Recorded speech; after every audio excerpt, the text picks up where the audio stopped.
Hey, why do we have pride? Well, let's go back to where it all began. In a bar. It was a riot on a hot June night in New York when people who'd been pushed around their entire lives finally pushed back.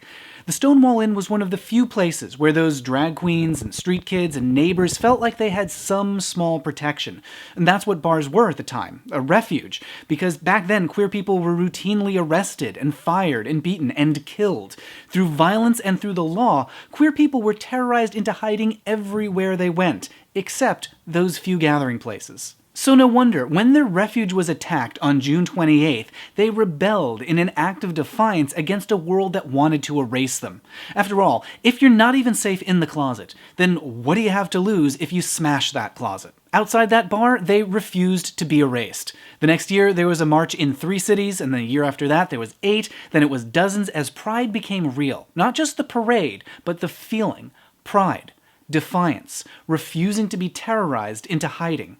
Every pride meant more people coming out, more people seeing them, more people joining them, more refusal to be erased. Pride transformed shame and terror into a celebration. It gave people the strength and community that they needed to survive some hard times, like in the 1970s when homosexuality had just barely been delisted as a mental illness, and in the 1980s when the community had to survive not just a disease, but the country's indifference to the loss of an entire generation. Being open and refusing to be terrorized made advances possible in the 90s when queer people became more visible on screens, all the way up to the 2000s, first gaining privacy in our own homes, and then in 2015 when the highest court in the land overturned the laws that erased our right to have our relationships recognized. Every June is a return to that riot in a gay bar in 1969. It's a refusal to be erased by being out, being loud, being open, and being ourselves.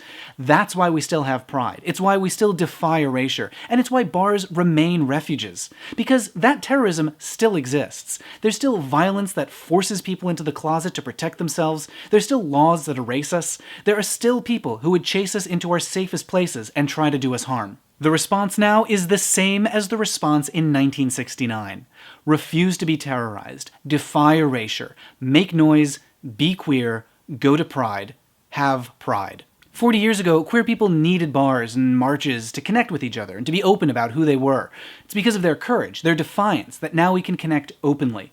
And to this day, bars remain a special place, a refuge where people are free to be themselves. People have tried to terrorize us in our refuges before. We defied them then. We'll defy them now. That's why we have pride. Thanks for watching. As always, I'd love to hear your feedback. You can leave a comment or tweet at me at Matt Baum on Twitter. For more queer voices, check out my podcast, The Sewers of Paris. That's at sewersofparis.com. And my book, Defining Marriage, which is all about fighting for marriage equality over the last 40 years. I'll see you out there at Pride.